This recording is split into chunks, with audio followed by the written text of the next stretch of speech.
నిర్వాహకులకు అభినందనలు తెలియజేస్తున్నాను.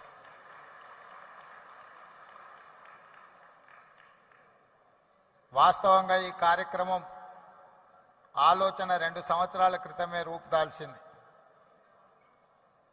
నేను మిత్రుడు కుసుమ్ కుమార్కి 2023 కంటే ముందే ఈ కార్యక్రమాన్ని ఏర్పాటు చేయాలి అని చెప్పిన అది కార్యరూపం దాల్చలేదు.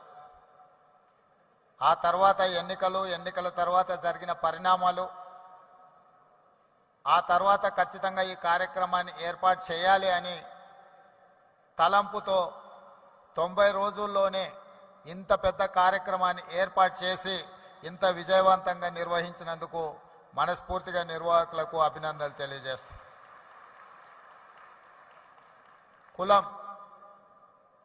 కులం అనేది వృత్తిని బట్టి వచ్చేది. కమ్మ కులానికి కమ్మ అంటే అమ్మ లాంటి వాళ్ళ అనే ఆలోచన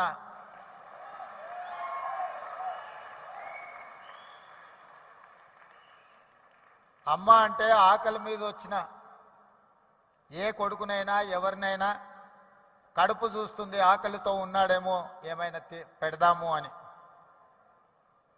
అందుకే కమ్మవారు భూమిని నేలను నమ్ముకొని వ్యవసాయం చేసి మట్టిలో నుంచి బంగారాన్ని తీసే పంటలు పండించి 10 మందికి సాయం చేసే కమ్యూనిటీ కమ్మ కులం.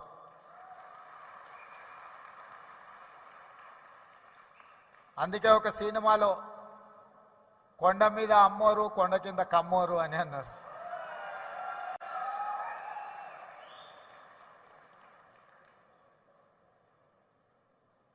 నేను మామూలుగా మా మిత్రులతో అంటుంటా, కమ్మాస్ ఎక్కడున్నారో మనం గుర్తుపట్టాలంటే పెద్ద రీసెర్చ్ చేయాల్సిన అవసరం లేదు. సారవంతమైన నేల, సమృద్ధిగా నీళ్ళు ఎక్కడ ఉంటాయో ఎత్తుకుతే అక్కడ తప్పకుండా కమ్మాస్ ఉంటారని చెప్పి, అది ఇవాళ కర్ణాటక అయినా,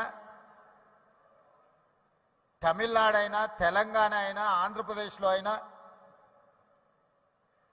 ఎక్కడ చూసినా సారవంతమైన నేలలుండి మంచి పంటలు పండించగలిగిన, మంచి పంటలు పండుతాయన్న భూమి ఉన్న ప్రతి దగ్గర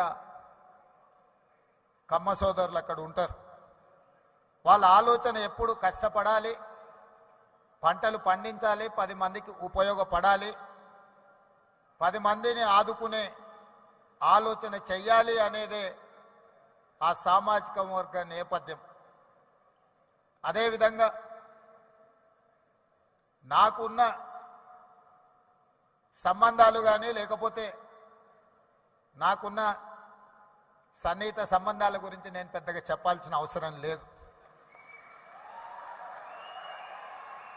ఎందుకంటే నేను ఎక్కడున్నా నన్ను